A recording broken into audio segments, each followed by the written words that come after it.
Fala galera, o meu nome é Matheus, eu espero que vocês estejam todos bem e no vídeo de hoje a gente vai dar continuidade nos vídeos de MPLS que a gente está vendo aqui no canal. Só que antes da gente começar eu já queria pedir o seu like para você compartilhar esse vídeo com seus amigos, se inscrever no canal e é claro, se ficar alguma dúvida deixar aqui embaixo nos comentários que a gente vai tentar responder o mais rápido possível. Bom, então bora pro vídeo. Como a gente viu na aula passada, a gente introduziu um pouco sobre o protocolo MPLS. E no vídeo de hoje a gente vai ver na prática uma implementação real que você pode colocar dentro da sua rede ao implementar o MPLS. Então para isso a gente vai colocar essa topologia aqui no IVE, que ela demonstra muito bem como você pode implementar o MPLS dentro da sua rede de uma forma muito simples, apenas aplicando algumas configurações dos seus roteadores. E ela é muito utilizada principalmente no mundo dos provedores de internet. E cara, se você é um provedor de internet e você não vende link para outros provedores, você não é um provedor de trânsito, é muito provável que você mantenha esse tipo de topologia na sua rede por um longo tempo. Até que você tenha muitas localidades ou comece até mesmo a entregar trânsito para alguns outros provedores, você vai utilizar esse tipo de topologia que a gente vai demonstrar hoje por um bom tempo dentro da sua rede. Então eu acho que ela é um modelo que, embora seja simples, ele é um modelo bastante prático que a gente possa usar dentro da nossa topologia. Então no exemplo de hoje a gente vai fazer também essa interligação matriz filial de um cliente da Morcego Telecom. E nesse caso a gente vai entregar para ele um modelo que a gente chamou na última aula de MPLS VPN L2. Então a gente vai entregar um LAN-to-LAN para esse cliente ou um ponto-a-ponto L2 para esse cliente. E a gente vai aprender a fazer isso através do MPLS. Tá, mas se isso é um modelo utilizado bastante em provedor de internet, por que a gente está falando dessa interligação LAN-to-LAN? Se a gente pegar aqui os CPEs, né, que é os roteadores dos clientes, que eles ficam um aqui no VIX, né, que é Vitória, e outro aqui no RJ, que é Rio de Janeiro, se a gente substituir esses roteadores pelos nossos próprios roteadores, ou seja, aqui em Vitória a gente colocar um concentrador PVPoE e lá no Rio de Janeiro a gente colocar a nossa borda BGP, seria basicamente o mesmo cenário, entendeu? Só que ao invés aqui do MPLS ser utilizado para transportar o fluxo de um cliente da Morcego Telecom, ele vai transportar o nosso próprio fluxo da própria Morcego Telecom, que a gente atende nossos clientes PPPoE, por exemplo. Então a gente vai demonstrar esse cenário de interligação matriz filial, mas você pode adequar esse cenário, é claro, à sua realidade. Bom, aqui na topologia eu já deixei pronto essas configurações de endereços IPs. Se você olhar aqui, por exemplo, entre o LSR1 e o LSR2, a gente tem a rede 10.31.4/30. Entre o LSR1 e o LSR4, a gente tem o 10.31.0/30. E essas redes aqui eu já deixei todas elas configuradas para a gente, tá? Para a gente dar uma adiantada no vídeo. Então eu vou abrir aqui o LSR1, como você pode ver, o LSR1. Vou abrir o endereçamento IP dele.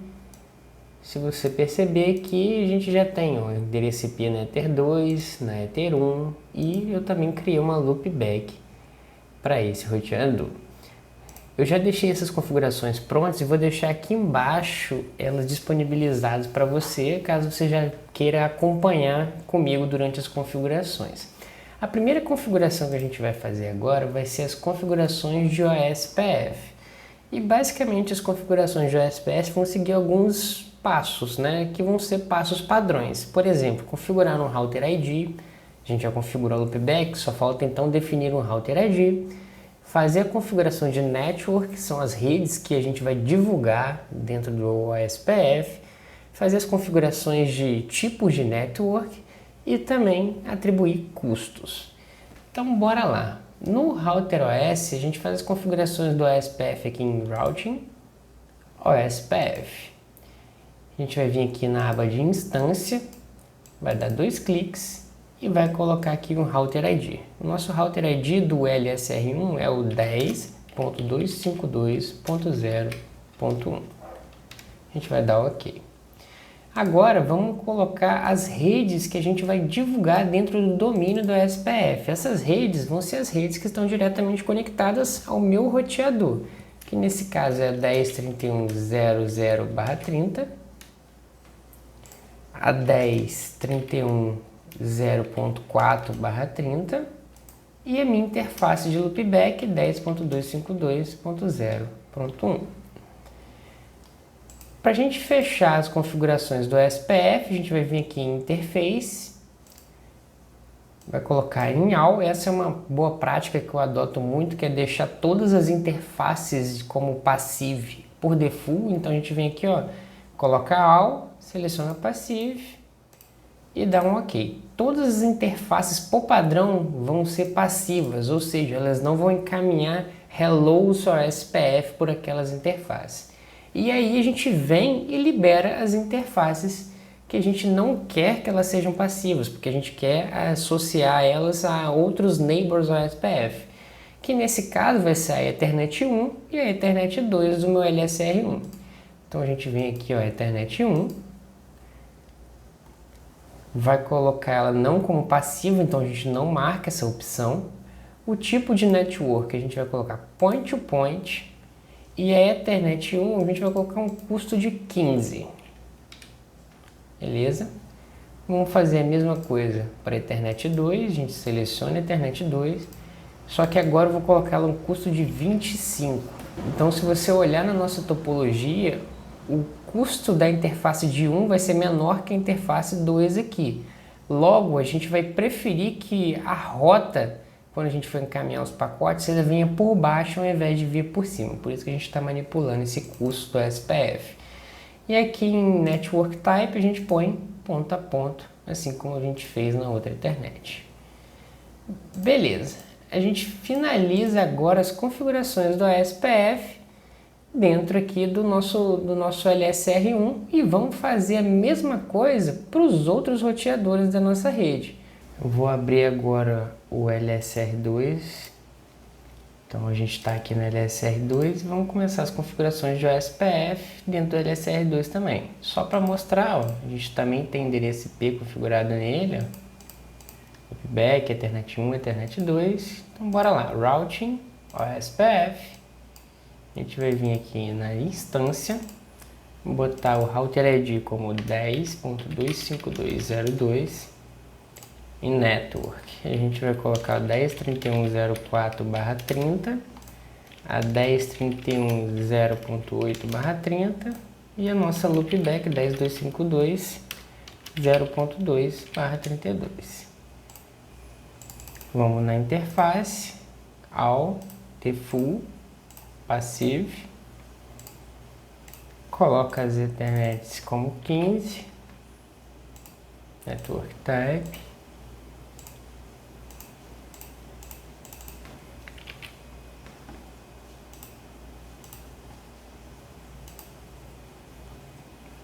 vamos para o LSR3,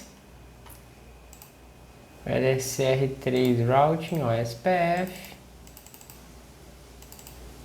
coloca um Router ID 10.252.03, divulga as redes 10.31.08/30, 10.31.012/30 e 10.252.03.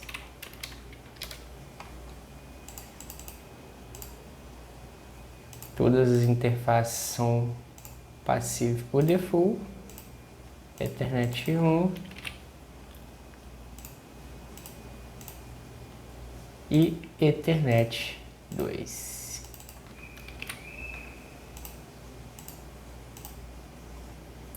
Vamos para o LSR4.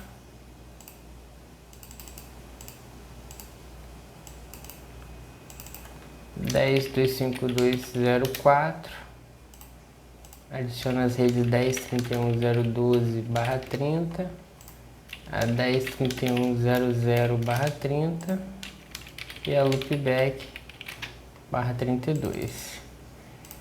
As interfaces vão continuar a mesma coisa, Porém, na Ether 2, vamos fazer a Ether 1 aqui primeiro, vamos botar com 15. Na Ether 2, se vocês lembrarem, no LSR1 eu coloquei um custo de 25. Então na Ether 2 aqui do LSR4, eu também vou colocar um custo de 25. E a gente finaliza as configurações do ASPF dentro da nossa topologia. E agora que a gente tem as configurações do ASPF prontas, a gente pode, por exemplo, fazer umas verificações aqui, ó. A gente pode verificar os neighbors ASPF, ó. Como a gente está no LSR4, a gente tem que ter dois neighbors. Um neighbor pela Ethernet 1, que vai ser o LSR1, e outro neighbor pela Ethernet 2, que vai ser o LSR3. A gente pode conferir também a tabela de roteamento do nosso LSR4. Vamos filtrar aqui somente para um ASPF. Vamos botar aqui o ASPF, marcar como IES.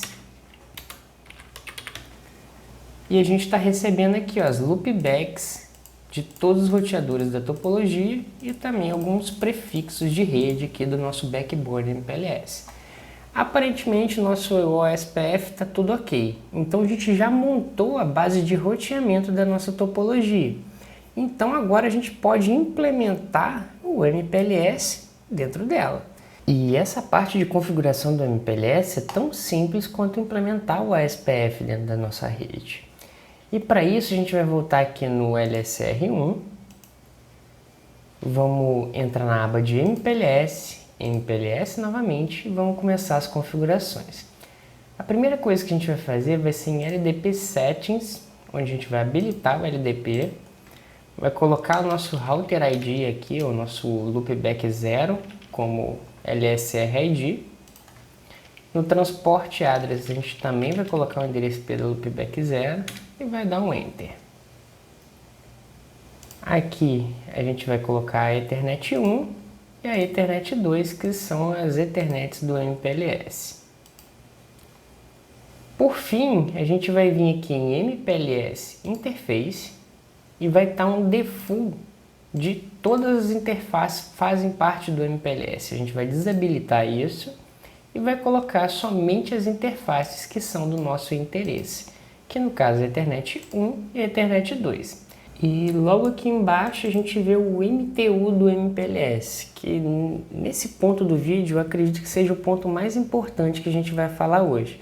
Porque caso você atribua o MTU de forma errada, um MTU que não seja adequado para a sua rede, ao invés de você aumentar o desempenho da sua rede quando você roda o MPLS dentro dela, você acaba degradando, acabando com todo o coreto. Então, essa é a parte crucial para o sucesso da implementação do seu MPLS ou não. Porque o MTU ele vem de Maximum Transmission Unit, que é basicamente a máxima quantidade de bytes que você consegue transferir dentro de um pacote no meio. Para você entender um pouco melhor, vamos fazer uma nova analogia com os serviços de transporte. Aqui no nosso caso, a gente tem uma mercadoria que está em Vitória, no Espírito Santo, e a gente tem que enviar essa mercadoria que está no Rio de Janeiro, no estado do Rio de Janeiro. E vamos supor que, por questão de logística, essa mercadoria tem que ir de Vitória, depois para a cidade de Campos do Goytacazes e de Campos para o Rio de Janeiro. Então a gente vai pegar em Vitória, vamos supor que seja um caminhão muito grande, um caminhão gigantesco, onde a gente tucha dentro dele um monte de mercadoria, um monte de pacote, porque ele é um caminhão muito grande e a gente vai aproveitar essa viagem desse caminhão até o Rio de Janeiro. Só que vamos supor que, por uma questão também de logística que não interessa qual seja, esse caminhão muito grande ele só vai até a cidade de Campos do Goytacazes. Então a gente tucha um monte de coisa dentro dele e joga ele para a estrada. Ele vai até Campos. Só que quando ele chega em Campos, é a última cidade que ele pode ir, vamos supor que por questão de restrição de jurisdição, de estado, esse tipo de coisa. E aí ele vai até Campos, deixa as mercadorias lá e volta. Então, na cidade de Campos, é esperado que o nosso sistema de transporte tenha também um caminhão tão grande quanto que a gente tem em Vitória. Por que esse caminhão tão grande? Porque a gente vai pegar todas as caixas que vieram de Vitória e encaixar nesse novo caminhão que vai rumo ao Rio de Janeiro. Então é esperado que ele tenha um caminhão pelo menos igual ou maior do que o caminhão que veio de Vitória. Só que vamos supor que a gente não tem esse caminhão grande disponível. A gente só tenha caminhões pequenos lá em Campos do Goytacazes. A gente vai pegar as mercadorias que veio desse caminhão grande, vai tirar todas elas, e como a gente só tem caminhões pequenos, a gente vai colocar dentro de um caminhão pequeno. E como você pode perceber, se a gente pegou algo de uma coisa maior e tentou encaixar numa coisa menor, vai sobrar encomendas ainda que vão restar para enviar. Então a gente vai encher o caminhão pequeno, vai mandar para o Rio de Janeiro. Aí chega lá no Rio de Janeiro, ele entrega esses pacotes lá, volta para Campos, pega o restante das encomendas e volta para o Rio de Janeiro para terminar a entrega. Essa analogia serve muito bem para exemplificar o MTU. O MTU é como se fosse esse caminhão grande.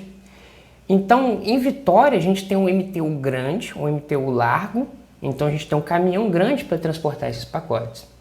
E quando chega em Campos, se esse MTU for menor, então a gente vai ter problema, porque a gente vai ter que fazer várias viagens para chegar até o Rio de Janeiro. Esse processo de várias viagens, pegar o pacote menor, partir ele em pacotes menores, se chama fragmentação. Essa fragmentação ela é ruim para a nossa rede, porque ela aumenta o consumo de processamento dos nossos roteadores, aumenta a latência das aplicações, e algumas aplicações são sensíveis à latência. Então, sempre é desejado que a gente nunca tenha fragmentação de pacotes dentro da nossa rede. E essa escolha do MTU ideal para a sua rede é o que vai determinar o sucesso ou o fracasso da sua implementação em MPLS. E já que isso é tão determinante assim num projeto de rede MPLS, a gente precisa entender, calcular ou determinar esse MTU ideal para a nossa rede. E para isso eu vou trazer aqui um modelo OSI ou um modelo TCP/IP, independente de qualquer um que você quiser pegar a referência, mas o que a gente tem que pegar é o seguinte: lá em cima a gente vai ter a camada de aplicação e lá embaixo a gente vai ter a camada física, que vai ser a transmissão dos bits propriamente dito. Na camada de aplicação a gente tem a interface direta com o usuário. E aí para isso a gente vai simular uma conexão de um usuário nosso ao site do Facebook, por exemplo. A aplicação do Facebook, já que ela é a interface com o usuário, ela vai adicionar lá na camada de aplicação as informações em bytes, informação da página do Facebook. Então ele vai colocar essas info lá na camada de aplicação, que em geral está em torno de 1460 bytes. Ele vai pegar essa informação e, como a gente sabe, vai jogar para as camadas de baixo fazerem as suas próprias tratativas. Após a descida da camada de aplicação, esse quadro vai entrar na camada de transporte, onde vão ser adicionados mais 20 bytes nesse cabeçalho, nesse quadro aí de informações. Como a gente está acessando uma página do Facebook, a camada de transporte vai adicionar o protocolo TCP, então vão ser mais 20 bytes do TCP nesse caso. Esses 20 bytes estão relacionados, por exemplo, à porta de origem, porta de destino, esses tipos de informações que são cabíveis da camada de transporte. Descendo ainda mais um pouco o nosso exemplo, a gente vai ter aí a camada de rede, onde vão ser adicionados mais 20 bytes nesse pacote.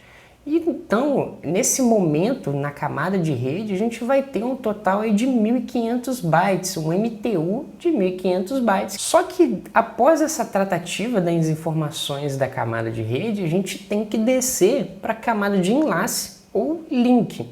E esse é o momento crucial que vai determinar o MTU do nosso MPLS. Porque a gente tem que se preocupar agora se o MTU que a nossa rede permite usar, ela vai ser o MTU adequado que o MPLS precisa. Eu vou abrir aqui o site da MikroTik, onde ele fala nessa documentação bastante sobre o MTU dentro das router boards, ou dentro do router OS. E aqui ele demonstra um MTU padrão que o router OS utiliza. Então ele mostra aqui o data, como a gente viu até agora, que é 1480, que é da camada de aplicação, mais o camada de transporte. O cabeçalho IP, onde são adicionados mais 20 bytes. E aqui ele dá um exemplo no qual a gente está rodando dentro dessa rede de exemplo aí, um MPLS e mais uma VLAN. Então, como a gente está rodando o MPLS, a gente vai precisar de mais 4 bytes para rodar o MPLS dentro do MTU. Então, e se a gente estiver rodando mais uma VLAN em cima desse MPLS também, a gente vai precisar de mais 4 bytes aí. Então, já são um total de 1508 aí o MTU que a gente precisa para rodar o MPLS. Fora os 14 bytes aqui do cabeçalho Ethernet, que muitas aplicações elas não contam esse valor, tá? Mas eu sempre considero no cálculo, porque é importante a gente considerar esse cálculo aí para também fazer uma folga para aplicações futuras. Então, nesse caso, para a gente rodar um MPLS mais uma VLAN, a gente precisaria aí de um total de MTU MPLS de 1508, que é aqui o padrão que a MikroTik disponibiliza, porém um L2 MTU de pelo menos 1522. Então sempre repare se a sua router board tem um MTU maior ou superior que esse MTU que a gente vai utilizar no MPLS.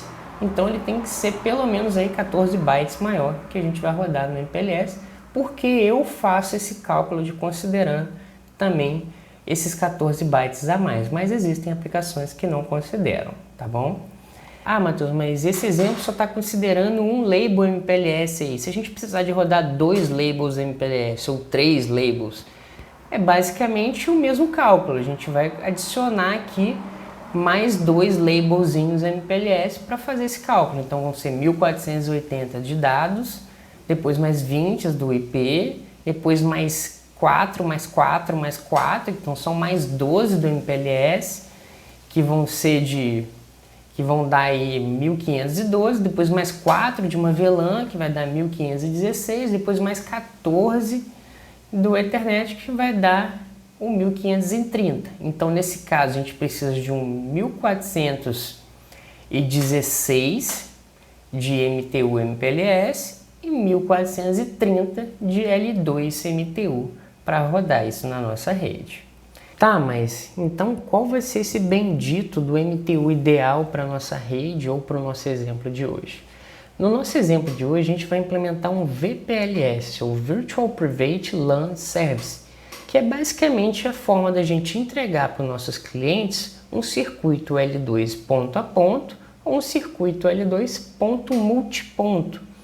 E para calcular esse MTU, a própria MikroTik já disponibiliza aqui para a gente essa informação. Eu vou descer um pouco aqui na documentação. E olha só, VPLS, MPLS Edge Router. Aqui ele mostra um cálculo que a gente pode utilizar, ó, que vai ser de 1480 de dados, né?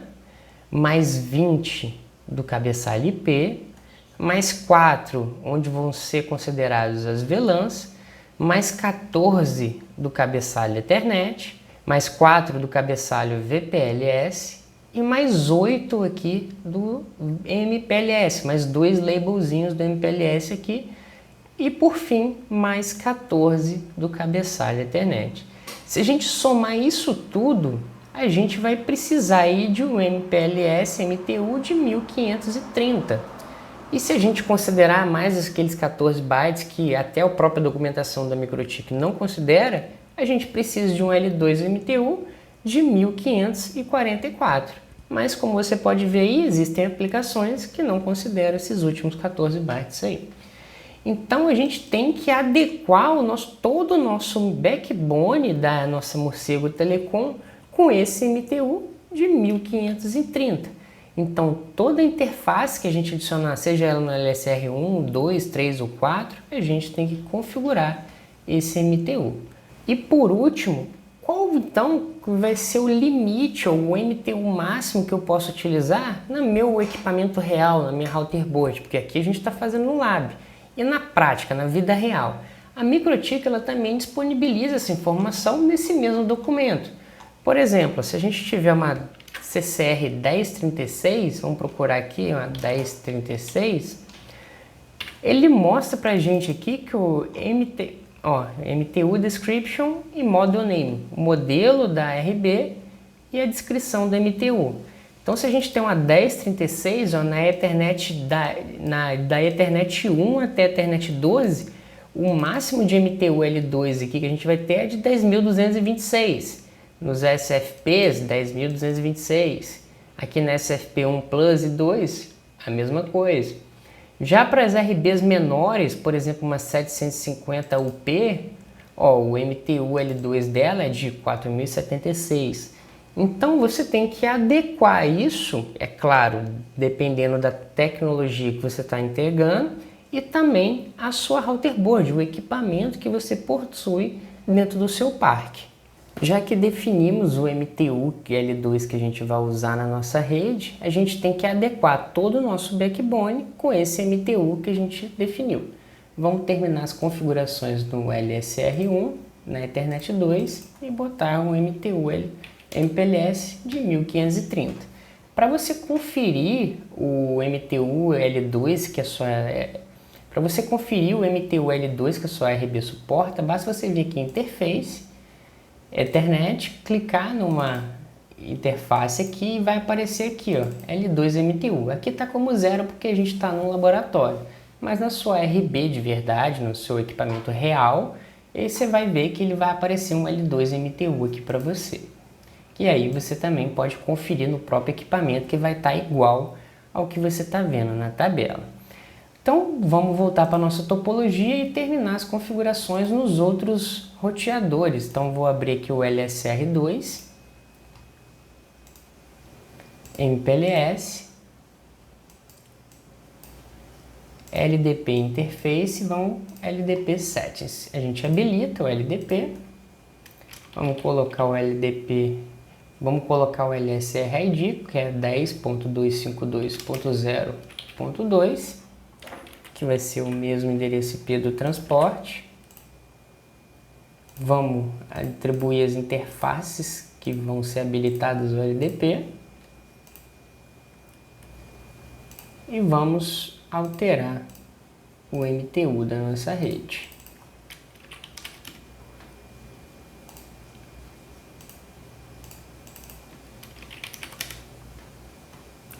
A gente fecha aqui as configurações do LSR2 e vamos para o LSR3.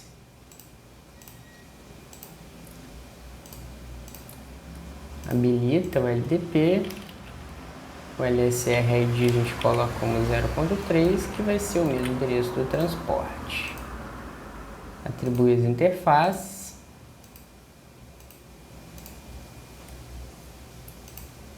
E ajusta o MTU.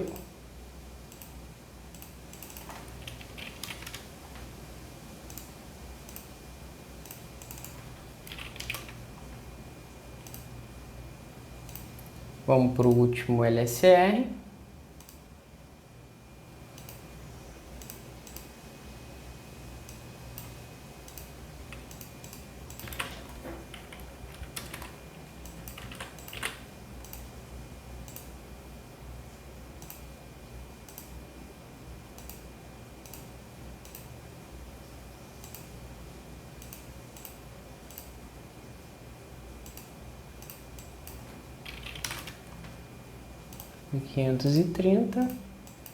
e 1530. E a gente finaliza aqui as configurações do MPLS. E como você percebeu, as configurações do MPLS são relativamente simples, assim como as configurações dos protocolos de roteamento. O que puxa um pouquinho no MPLS é que você tem que ter um background bom de rede e do protocolo em si para entender o que você está fazendo. Mas em qualquer área que a gente esteja trabalhando, a gente tem que ter um background para saber o que a gente está fazendo para poder implementar de forma correta. E por fim, como a gente falou lá no início do vídeo, a gente ainda tem que fazer a interligação do nosso cliente aqui, com a matriz dele que está em Vitória e a sua filial que está lá no Rio de Janeiro. E a gente vai fazer esse transporte pela nossa Morcego Telecom, que é basicamente a gente entregar uma VLAN ou um cabo para o nosso cliente em Vitória e uma outra ponta do cabo para o nosso cliente lá no Rio, para ele fazer esse ponto a ponto L2, esse LAN to LAN entre Vitória e Rio. E para isso a gente precisa configurar aqui uma VPN ou PW3 ou um túnel, o que você quiser chamar, entre o LSR3, que é o roteador de Vitória, e o LSR1, que é o roteador do Rio de Janeiro. A gente vai começar aqui a configuração no roteador de Vitória, e para isso a gente vai vir aqui em MPLS, no LSR3, na aba VPLS, e vai começar as configurações desse túnel. A gente vai vir aqui na aba VPLS e adicionar um túnel para o nosso roteador de Vitória. Aqui em Vitória, a gente vai colocar aqui o nome do túnel como túnel VIX2RJ, Vitória, Rio de Janeiro. Aqui em MAC Address, eu sempre gosto de alterar o MAC Address para ficar simples na forma da gente configurar. Então, como ele é o LSR3, eu vou colocar o MAC Address como tudo 0 e o final 3. Por fim, o Remote Peer é o endereço IP do roteador que a gente vai fechar esse túnel. Como a gente está no LSR3 e vai fechar esse túnel com o LSR1, a gente vai colocar aqui o endereço IP da loopback do LSR1. Por último, a gente define um VPLS ID. Esse VPLS ID é como se fosse um número de VLAN. É como um número que vai dar match no outro lado do túnel para a gente poder estabelecer essa conexão aí entre esses dois pontos. E eu vou colocar aqui 10, 2.10, já que a gente vai entregar para o nosso cliente aqui de Vitória do Rio a VLAN 10. Então vou associar esse VPLS ID com a VLAN que a gente vai entregar para o cliente para ficar mais fácil de lembrar na hora da gente fazer esse estudo. E a gente finaliza aqui o túnel no lado de Vitória. Então, bora lá para o lado do Rio de Janeiro, que é o LSR1, para configurar esse túnel no lado de lá. A gente vem aqui em MPLS, VPLS, na própria aba VPLS a gente adiciona o túnel. O nome vai se chamar túnel RJ2VIX. O MAC Address que eu separei para ele vai ser o 001, já que ele é o LSR1. O Remote Peer vai ser o endereço IP da loopback do LSR3 e o VPLS ID a gente tem que dar match com o VPLS ID que a gente atribuiu lá no lado de Vitória.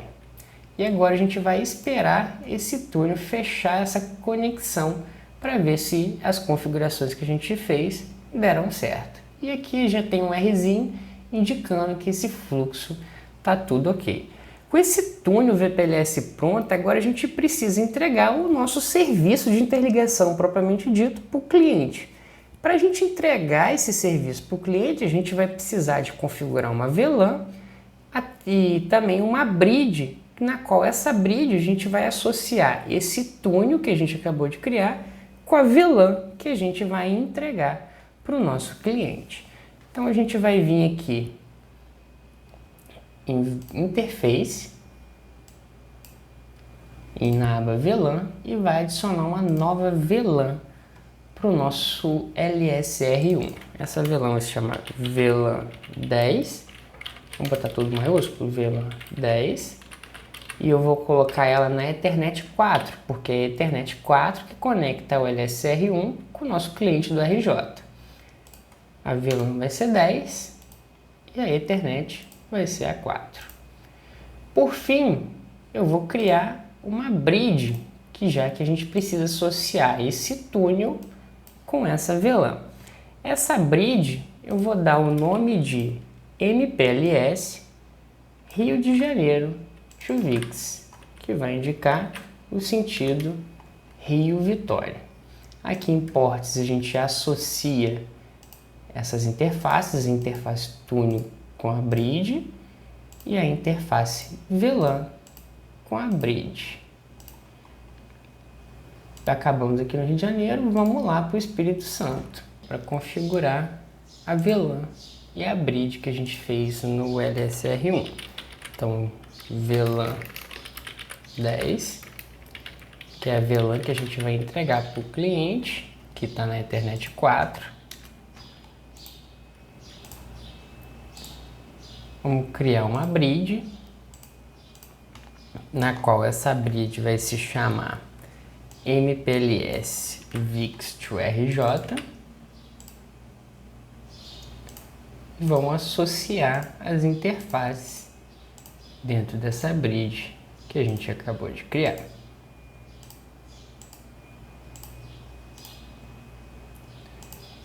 E as configurações no lado da Morcego Telecom ou no lado do Backbone, a gente finalizou. Basta agora o cliente configurar as VLANs nas pontas do CE deles, atribuir os IPs e testar o circuito para a gente, que a gente vai fazer já já. Mas antes disso, vamos fazer uma análise aqui no nosso Backbone de como que está o MPLS, e a gente vai começar essa análise do ponto de vista aqui do nosso roteador LSR3. E para a gente ver como que o MPLS está se comportando após todas essas configurações terem sido feitas. Para isso a gente vai vir aqui na aba MPLS e vamos começar até pelo LDP Neighbor. O LDP Neighbor, nesse caso, ele indica quais são os roteadores que são adjacentes do LSR3. A gente tem aqui o LSR2 e o LSR4, como também o LSR1. O LSR1 ele está como adjacente aqui porque, se a gente lembrar, a gente configurou um túnel entre o LSR3 e o LSR1. Por isso ele também é considerado como um roteador adjacente aqui no neighbor do LSR3. Uma outra informação muito importante que o MPLS traz para a gente é a Forwarding Table. Essa Forwarding Table é a tabela de roteamento dos labels do MPLS, é a tabela de labels que o MPLS vai utilizar para poder encaminhar os pacotes. A gente pode dar um exemplo aqui do LSR1. Por exemplo, do ponto de vista do LSR3, para se chegar no LSR1, que é o 10.252.0.1, o LSR3 ele tem que colocar uma label, out label, com o número 17 e encaminhar esse pacote pela Ethernet 2 para esse Next Hop. Então, quando o LSR3 quer chegar lá no LSR1, ele vai encaminhar esse pacote com a label 17 por essa interface e por esse Next Hop, como está indicando aqui nessa Forwarding Table. E esse Next Hop aqui, se você reparar, é o LSR2. E como a gente viu na última aula de MPLS, o LDP, que é o protocolo de distribuição de labels, é o que faz isso acontecer. Então lá no LSR1, como a gente viu na última aula, ele gera aquela bind local dele, associando o 10.252.0.1 a uma label, joga para o LSR2 ou LSR4, que gera suas binds locais em relação, trocam essas labels em caminhos para os próximos roteadores da topologia e assim sucessivamente.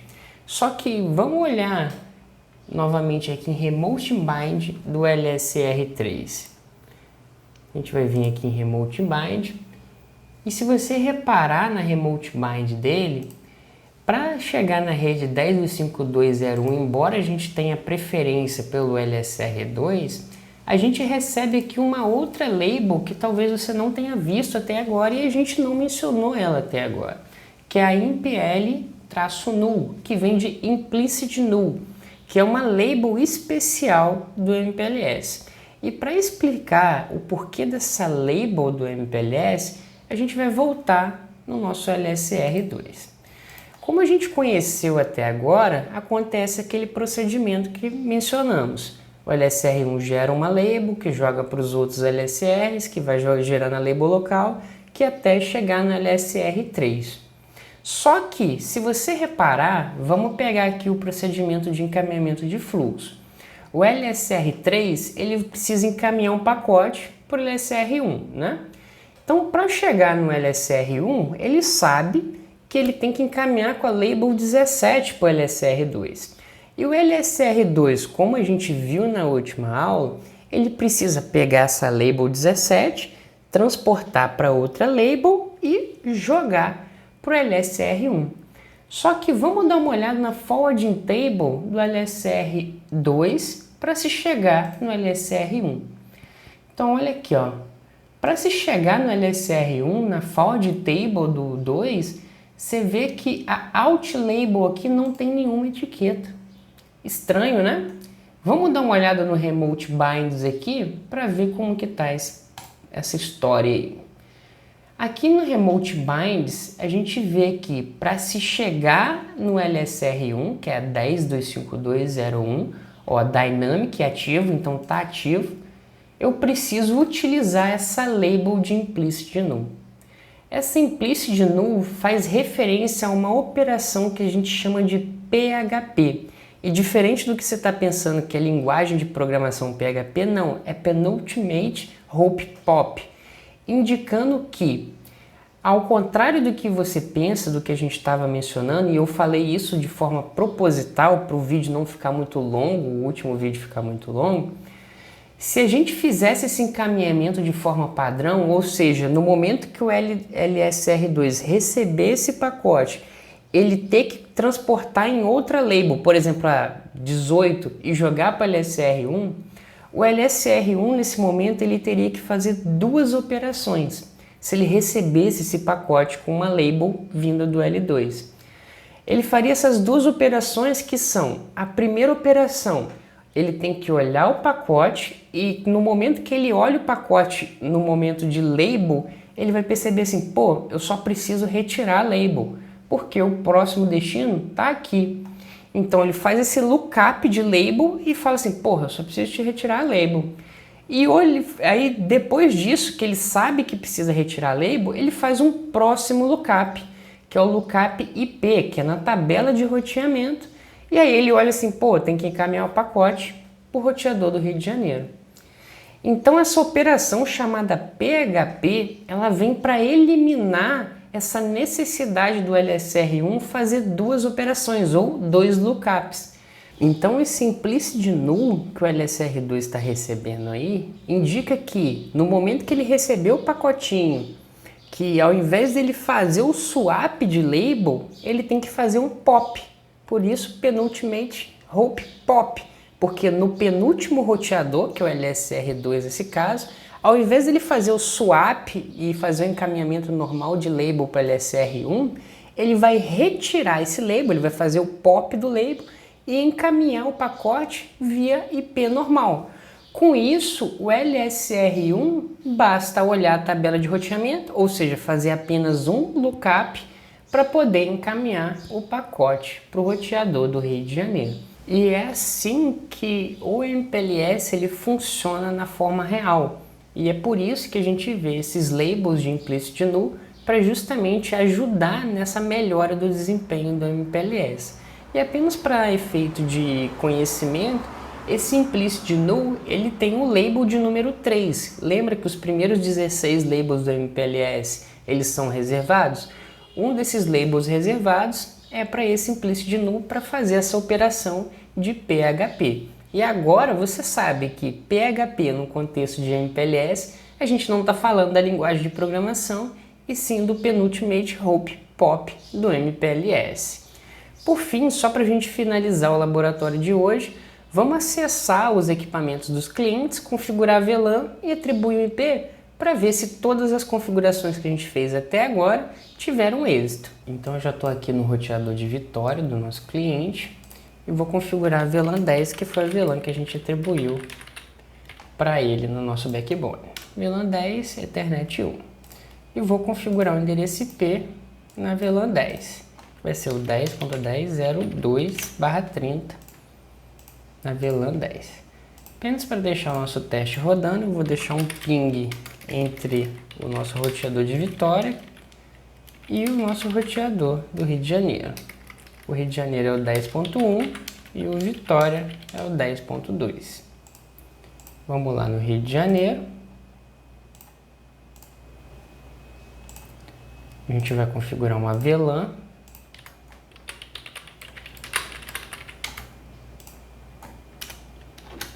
E atribuir o endereço IP nessa VLAN. /30. Vamos ver se o nosso teste funcionou. Perceba que assim que eu atribuí o endereço IP na nossa interface, o teste começou a ser bem sucedido, indicando que o nosso circuito L2 feito pela Morcego Telecom está operando como a gente espera. Vamos fazer apenas um trace route para demonstrar que é um circuito L2.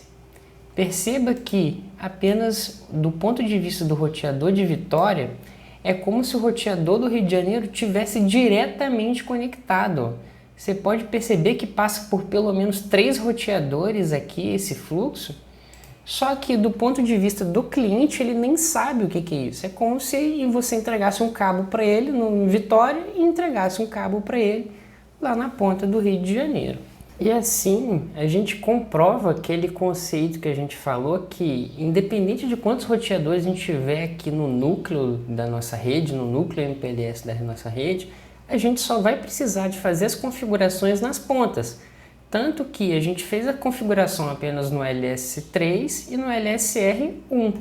A gente não precisou mexer em nenhum outro equipamento no meio desse backbone. Imagina se a gente tivesse 30 equipamentos. Da mesma forma, a gente só ia configurar numa ponta e na outra. Isso não ocorreria se você não estivesse utilizando o MPLS e estivesse, por exemplo, usando o VLAN. Você teria que entrar em equipamento por equipamento, passando essa VLAN. E com o MPLS a gente consegue ter esse design de rede muito mais elegante, muito mais sofisticado e mais fácil de operar, porque a partir do momento que a sua rede começa a crescer, se você não utiliza formas escaláveis de trabalhar na sua rede, ela vai cada vez mais ficando muito mais complexa. Com o MPLS, embora você tenha que ter um background muito bom, as configurações em si são muito simples e muito fáceis de implementá-las dentro da sua arquitetura. Bom, galera, no vídeo de hoje o que eu tinha para passar era apenas isso. Se você gostou, curta, compartilhe com seus amigos, que dá bastante trabalho de fazer. Se ficou alguma dúvida, coloca aqui embaixo que eu vou tentar responder o mais rápido possível. E é nóis!